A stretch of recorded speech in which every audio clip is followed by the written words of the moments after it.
Esta norma no guarda correspondencia con la tradición constitucional en relación al tema universitario. Nosotros hemos constitucionalizado la autonomía desde la Constitución de 1920, cuando en Lima solo existía una universidad. La Constitución del 33 va a repetir el mismo tenor, y la Constitución que va a hacer innovaciones va a ser la Constitución del 79. La Constitución del 79 estableció que la universidad peruana tenía derechos constitucionales, un conjunto de derechos. La autonomía forma parte de esos derechos. Pero además se le agregó que poseía garantías institucionales, derechos de un lado y de otro lado garantías institucionales. Al interior de estas garantías institucionales, en la Constitución del 79, el sistema universitario pasó a ser un organismo constitucional autónomo. Señalo esto y lo subrayo porque lo que acabo de leer rebaja precisamente este nivel de garantía institucional que tenían las universidades, sus sistemas y sus autoridades en relación al tema del orden constitucional. La Constitución vigente,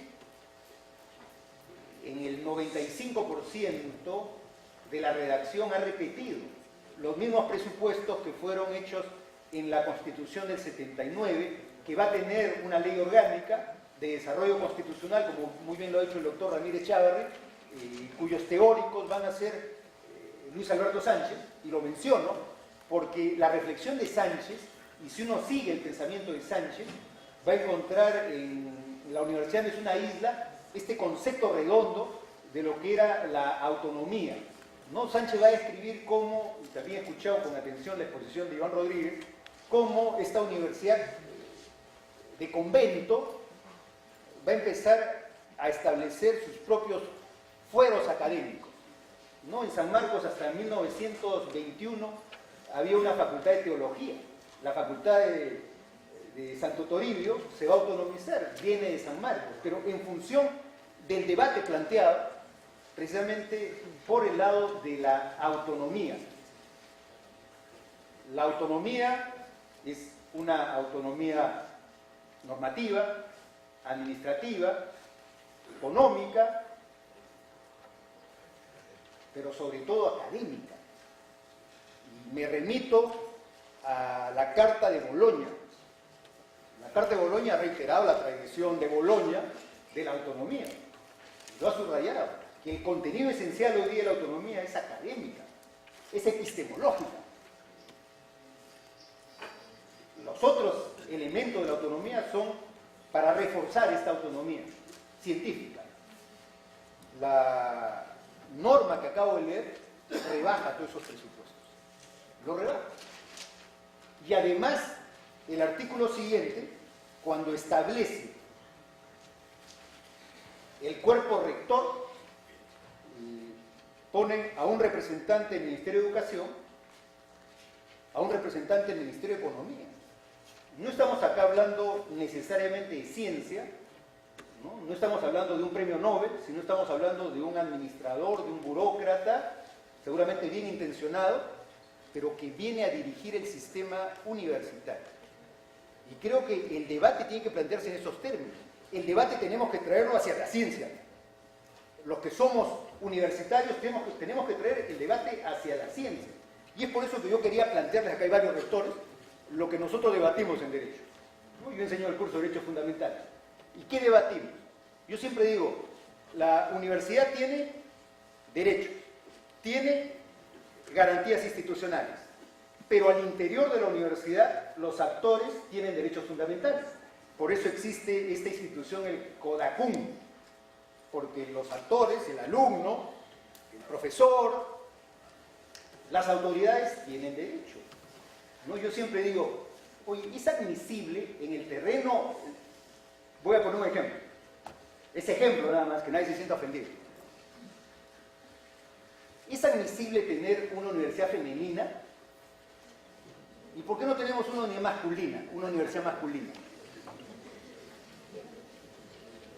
Debatamos epistemológicamente, independiente de las universidades o nombres que tengan las universidades. Lo que quiero plantearles es que este debate da para hondo y hay que defender la autonomía, pero no hay que quedarnos en eso, porque si nos quedamos en eso estamos perdidos en el siglo XXI, porque no podemos. El problema de la crisis de la universidad es el problema de la ciencia, es el problema que las universidades no producen ciencia, hay una crisis de ciencia. ¿Para qué se hizo la reforma, el primer estatuto universitario en el año 19? Para mejorar la ciencia, ¿no? ¿Qué derechos reclamaban los catedráticos del año 19? ¿Qué derechos reclamaban los catedráticos del año 19? El derecho a empoderamiento del cargo. Soy catedrático hasta mi muerte, así esté absolutamente desactualizado. Precisamente la generación de Basadre, de Porras, impugnaron esa visión estática, conservadora de lo que es el conocimiento. Y aparece pues la tacha universitaria, aparece que nadie es el dueño de la cátedra, nadie es dueño de la cátedra, salvo aquel que conozca más, ¿no? Y eso tiene que empoderarse del sistema universitario. La reforma y las críticas que se hacen al sistema universitario también apuntan a eso. Y tenemos que ser autocríticos los que estamos en la universidad. La universidad no está en el nivel que todos requerimos. Es por eso que un congresista muy respetable, pero que carece de formación académica, nos viene a impugnar, nos viene a acusar, ¿no? Y en su crítica, en algunos casos grosera, extrema, pero en esa crítica, y ahí vemos las encuestas de la opinión pública, hay 57% que dicen sí, las universidades están pésimas, hay que aprobar esta norma. Entonces yo creo que hay que buscar el justo medio adecuado para decir hay cosas que están mal. No podemos admitir que la universidad nuevamente sea intervenida. La experiencia del año 1970 fue una experiencia negativa, a pesar de que sí traían un discurso epistemológico, ¿no? Salazar Bondi traía un discurso, ¿no? Y muchas personalidades y catedráticos que participaron traían un discurso mucho más avanzado del que nos están presentando en este momento, que se ha limitado a ser un tema eminentemente más administrativo, más de control financiero, más de control por parte del Estado, intervencionista, como se ha dicho, y no estar en relación a lo que hoy día se demanda. El tema en términos legales es recurrir a la valiosa jurisprudencia que ha establecido el Tribunal Constitucional sobre la autonomía universitaria. Acá no estamos partiendo de cero, estamos partiendo que el Tribunal Constitucional en reiterada jurisprudencia ha determinado lo que es la autonomía universitaria, ha desarrollado lo que es el tema de la autonomía administrativa, financiera, pero sobre todo la autonomía académica. Ha dicho autonomía académica, autodeterminación de contenidos culturales, autodeterminación de contenidos científicos, autodeterminación de contenidos técnicos, de modo que al contacto con estos, la finalidad de la universidad sea de un organismo superior de la cultura. El propio Tribunal Constitucional ha reiterado en dónde reside el núcleo básico de esta autonomía que todos solicitamos y reclamamos. Razón por la cual creo que hay que establecer algunos criterios en común que ya la Asamblea Nacional de Rectores los ha estado enarbolando. Sin duda, de aprobarse esta norma, recibirá las impugnaciones de la Asamblea Nacional de Rectores, de los 31 colegios profesionales, ¿no? Somos 1 millón de profesionales en el Perú, estamos organizados en 31 colegios y todos los colegios vamos a ser afectados por esta norma. Razón por la cual esta es una norma que va a tener efectos difusos, porque va a afectar a todos los peruanos, a los que están en la universidad y a los que no están también en la universidad. Razón por la cual hay formas legales de impugnar. Es por eso que se señala que el Poder Legislativo tenga paciencia, abra el debate, lo extienda, profundicemos el debate, organicemos mejor la agenda de discusión. No podemos quedarnos exclusivamente con este artículo 13, sería un absurdo quedarnos simplemente con eso. Necesitamos hacer las contrapropuestas que sean válidas y que si parte de la opinión pública también impugna a las universidades en general, es porque hemos cometido errores. Hemos cometido errores. Y para eso necesitamos, creo, levantar alternativas. La alternativa de la acreditación es importante. Hay que discutir en los escenarios adecuados el tema de la acreditación nacional, internacional, el tema del sistema de elección pertinente para el sistema universitario, cómo democratizamos, hacemos transparente la gestión universitaria, cómo hacemos que la propia universidad rinda cuentas. Las cuentas no son solamente financieras, las cuentas son cuántas tesis se han hecho este año en cada universidad. Esas deberían ser las cuentas públicas que se deberían dar como en el derecho comparado. Si hay una constitución que es ejemplar para el tema universitario, es la Constitución brasileña de 1988, que el maestro Lasso siempre la menciona. En esa Constitución se establece que en el Poder Ejecutivo, en la Presidencia de la República, los asesores del Presidente de la República sean el jefe del Instituto Nacional de Planificación brasileño y el rector de la universidad más importante de Brasil. Eso es tener una vida de gestión vinculada al sistema universitario, razón por la cual necesitamos hacer que la universidad sea transparente, indicando cuántas investigaciones existen. En la mañana estuvimos con la doctora León Velarde en un evento donde daba una cifra que me parecía escandalosa. Decía que producto del canon minero, se han dado 2.400 millones de soles a las universidades públicas de provincias, a 18 universidades, de las 130. 2.400 millones de soles.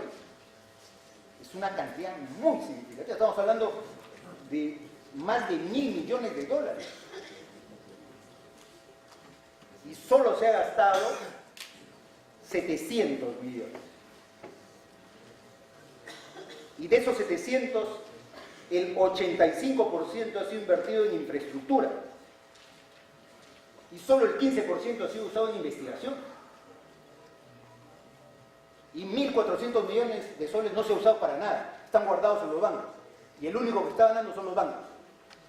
Y el sistema universitario está en crisis. Entonces decimos, señores, hay que rendir cuentas de los gastos eficaces que tienen que hacerse para que el sistema funcione. Con ese dinero, ¿cuántos jóvenes podrían irse becados al extranjero? ¿Cuántas becas se podrían producir dando un estipendio de $3.000, $5.000? ¿Cuántas tesis se podrían producir este año en el Perú? Pero el sistema tampoco puede seguir que los legisladores actúen incorrectamente por desconocimiento, es una cosa, a que también existe inercia en parte del sistema. No podemos defender lo indefendible. Hay que producir cambios. Todas las universidades, creo que eso contiene el proyecto de ley, tienen que tener vicerrectorado de investigación. Si el tema nuclear, Carta de Bolonia, es el tema de la investigación, entonces ¿por qué las universidades carecen de vicerrectorado de investigación? Necesitamos universalizar la investigación. Necesitamos hacer que se cumpla el papel que tienen que tener las universidades. Y esto va ligado al tema también que creo que es consensual, y hay que restablecer el tema de la tesis universitaria para la licenciatura. Pero hay que dar estímulos, pues hay que reformar los planes de estudio, hay que preparar al núcleo de investigadores del futuro, desde ahora. Pero la universidad tiene que producir cambios, hay que hacer cambios muy importantes para propender a la investigación. Que nos opongamos a este proyecto arbitrario, correcto, creo que en eso todos estamos de acuerdo. Pero también tenemos que ponernos de acuerdo qué cosa hay que cambiar en la universidad vigente. Porque de lo contrario, esta no va a tener legitimidad para el futuro. Necesitamos hacer una universidad, y este creo que es el momento, para debatir seriamente cuál es el modelo de universidad que queremos. Y el modelo de universidad que queremos es mirando dónde está funcionando la universidad y la investigación. ¿Qué ocurre con la UNAM? ¿Qué ocurre en Brasil con su centro de investigación? ¿Y qué ocurre también con la Carta de Bolonia? Tema que debería ser núcleo, referencia de los debates domésticos e internos que tenemos sobre este proyecto de ley universitario. Muchas gracias por su atención.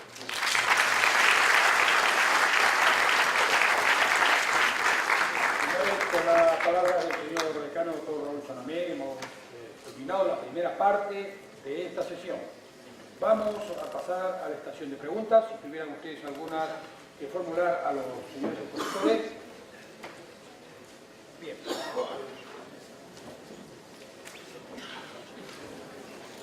En estos momentos, luego vamos a pasar a la segunda estación que va a tratar específicamente cuál será el futuro de la universidad peruana.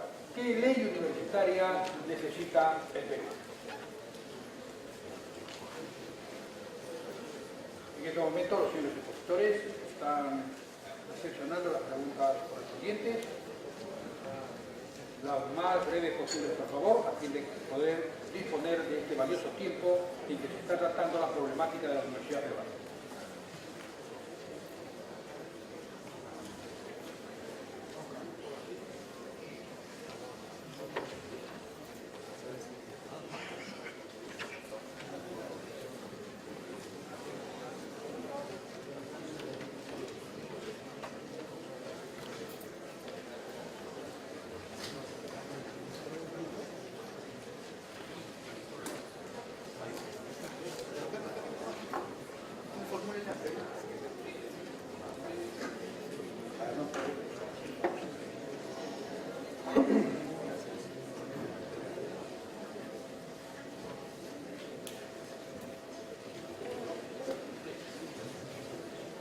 En primer término va a responder las preguntas el señor doctor Ramírez Chávez.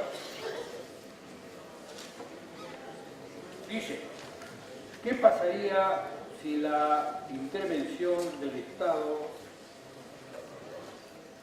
solo a la universidad pública, más no a la universidad privada?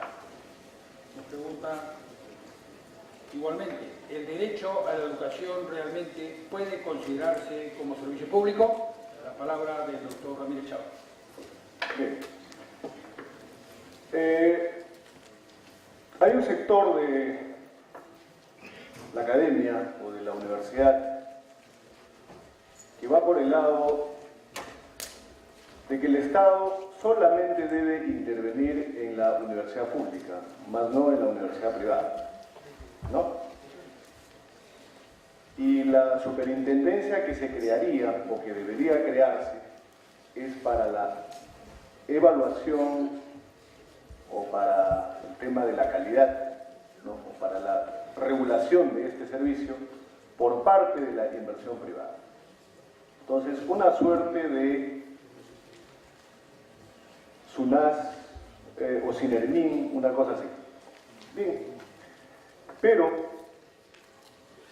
si bien es cierto, el servicio público de la educación es ofrecido o es atendido por el Estado, o el Estado tiene la obligación de ello, pero cuando esta obligación o este rol del Estado es trasladado a el sector privado, deben haber políticas públicas precisamente que velen por la calidad universitaria. Sin embargo, hay una distorsión en cuanto al término de servicio público. Hay servicios básicos y hay servicios públicos, y esto responde a las necesidades también. Okay. El rol del Estado fundamentalmente es educación, salud, vivienda, etc., ¿no? Pero lo que el Estado debe velar, por más que tercerice el tema de la educación, es por la calidad. Y cuando se habla de una superintendencia, se está dejando ya de lado a la autonomía universitaria. Ojo, la autonomía recae sobre la universidad, no sobre la Asamblea Nacional de Rectores. Cada universidad es autónoma y, como bien lo decía Iván, cada estatuto de cada universidad está reglamentando la ley. Entonces, ¿cómo concentrar las más de 100 universidades que cada una tiene una realidad distinta en un solo criterio? ¿No? O como bien lo decía Raúl también, podríamos llegar a debatir, ¿no?, de que por qué hay una universidad femenina, ¿no?, por qué hay una universidad jesuita, por qué hay una universidad católica, etc. ¿Entraríamos hasta ese plano? ¿O simplemente por el velar porque se cumplan los estándares mínimos o los indicadores mínimos que ya se vienen estableciendo por medio de SINEASE y del CONEAU para el caso de las universidades? Hay demasiadas normas, hay una frondosidad acerca de normas. Existe por un lado la Asamblea Nacional de Rectores, existe el Consejo Nacional para la Autorización de Funcionamiento de Universidades, existe el Sistema Nacional de Evaluación y de Certificación de la Calidad Educativa, SINEASE, y para el caso de las universidades está el CONEAU. Y hay sendas sentencias del Tribunal Constitucional en donde se dice se debe velar por la calidad universitaria. Ok, las universidades se pueden establecer en donde así lo consideren. No hay ningún problema. Pero, ahí está la condición, se debe procurar que el servicio que se brinda sea de calidad. Y quien es el encargado de velar porque esa calidad se dé es una suerte de superintendencia, dice la sentencia. Entonces, si producto de esta sentencia vamos a justificar una ley, ¿no?, que es el que se cree, porque el debate también va por el lado de que se apruebe la ley universitaria por acá y por el otro lado la superintendencia o la autoridad, ¿no? Y como la ley universitaria se demora porque lo van aprobando artículo por artículo o, bueno, capítulo por capítulo, entonces saquemos mucho más rápido el tema de la autoridad o de la superintendencia. Adscrito además al Ministerio de Educación, en donde se habla de un currículum rígido. Si yo como universidad quiero modificar un plan de estudios, le tengo que pedir permiso a esta autoridad, y como bien lo dijo nuestro decano, es un burócrata, es alguien designado por el ministerio. Si ya tenemos problemas con con la educación superior no universitaria, ¿qué pasará con la universidad? Es más, cuando la gran tendencia a nivel mundial es hacia un currículum flexible, a que el estudiante él mismo arme su propio plan de estudios, o su PENSU, como le llaman en los Estados Unidos. El tema de la movilidad entre universidades, ¿no? Porque por el trabajo y por las múltiples actividades una persona inicia sus estudios en una ciudad, continúa en otra, etc. Lo mismo puede hacer con la universidad, se puede trasladar de una universidad a otra. O puede estudiar en una y se puede graduar en otra y se puede titular en otra, pero, ojo, acá la ley prohíbe ya eso. No, porque dice, se titulará en la universidad en donde estudió. Otra cosa, dice, en el caso de la virtualización, que cada vez es mayor, y esa es la gran tendencia, las grandes universidades del mundo cada vez más están en el plano virtual. Dice, si usted estudia bajo esa modalidad, su título tiene que decir tal cosa. Oiga, señor, ¿por qué? ¿Por qué tiene que decir tal cosa? Porque yo estudio en la universidad. Todas esas cosas, obviamente, están colisionando, como ya se dijo, en un intervencionismo del Estado, que no es positivo hoy en día, sobre todo en una economía de mercado como la nuestra. Y la gran tendencia es hacia eso, ¿no? Y por otro lado, en cuanto al servicio público. ¿Es un servicio público? Sí. Pero no por el hecho de ser servicio público, el usuario de este servicio va a abusar de su derecho. Y el ejemplo que les puse hace un momento es como si yo fuera a la empresa telefónica a decirle, oiga, ¿usted qué hace con las utilidades? ¿Usted por qué nombró a ese gerente? ¿Por qué no nos consultó a nosotros como usuarios? Ah, y ojo, yo tengo 5 líneas, ¿eh? Tengo una línea celular, tengo cable, tengo una serie de cosas. No es así. Y si uno se retrasa en el pago de cualquier servicio público, el servicio se corta, porque eso está establecido en el contrato. Si un estudiante de la universidad privada dejara de pagar, ¿cómo funcionaría la universidad? La universidad privada funciona por los ingresos que el propio estudiante aporta o su familia. No recibe fondos ni administra fondos del Estado. Pero como es un servicio público, sí debe ser velado este servicio por el Estado, en cuanto al tema de la calidad. Entonces, vean, entre gallos y medianoche, como también se ha dicho, se pretende dar una norma que no guarda coherencia con nuestra realidad. Y ese es el gran problema, no solo de esta ley, sino de la mayoría de las leyes que se vienen dando en forma apresurada. Y como también se ha dicho, no ha habido un anteproyecto para poder debatir este tema. No se ha tomado en cuenta el proyecto de la ANR.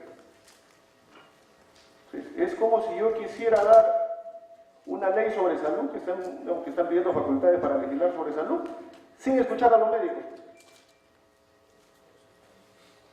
Sería ilógico, ¿no?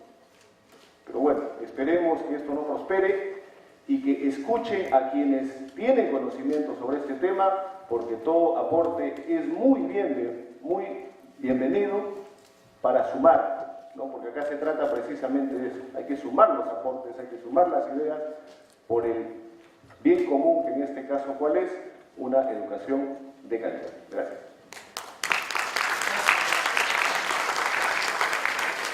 Se pregunta al doctor Iván Rodríguez Chávez, ¿cuál será la reacción de los académicos frente a la aprobación de la nueva ley universitaria tal y como se propone? Segunda pregunta, la autonomía tiene su origen en el grito de Córdoba. ¿Se tiene que adoptar esta autonomía a las circunstancias actuales? ¿Cómo sería esta? Adelante, doctor. Bueno, la autonomía, como explicamos, surge desde la Edad Media, es decir, desde los orígenes de la universidad se presenta esta lucha, esta confrontación entre el poder político de las monarquías y el desarrollo de las universidades.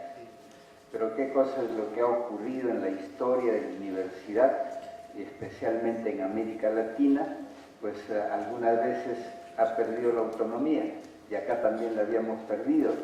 Por eso es que había las cátedras vitalicias, ¿no? ¿Y qué era la cátedra vitalicia? El Poder Ejecutivo nombraba a los profesores, el propio presidente de la República nombraba al profesor. Entonces, remover al profesor nombrado por el presidente de la República no era una cuestión fácil. Y no estaban sujetos como ahora, por eso es que en la docencia universitaria no hay estabilidad laboral, ¿no? Y los profesores somos nombrados por periodos renovables a través de la ratificación. Actualmente el auxiliar es nombrado por 3 años, terminados los 3 años tiene que ser ratificado, después puede ser promovido, asociado, 5 años tiene que ser ratificado, después puede ser promovida principal 7 años de nombramiento. Y eso está, ¿por qué es así? Porque está sujeto a la actualización en sus conocimientos. Entonces, de allí que la reforma universitaria de 1900, que sí era reforma, porque sale de adentro del claustro, ¿no? Lo que se quiere hacer ahora, esto no es reforma, esto es imposición a través de la ley, ¿no? Las reformas vienen de dentro de las comunidades universitarias. Entonces la universidad había perdido su autonomía. Les puedo decir, leyes que han determinado los planes de estudio. Escuchen ustedes, los planes de estudio. Y aquí en el Perú, cuando se clasifica en universidad mayor y universidades menores, las universidades menores solo tenían 2 carreras, letras y jurisprudencia. Entonces cuando le di, ¿y por qué hay tanto abogado? Porque el propio sistema legal así lo ha formado, así lo ha determinado. Y vean las leyes que autorizan las universidades, todas dicen qué facultades va a tener. Entonces,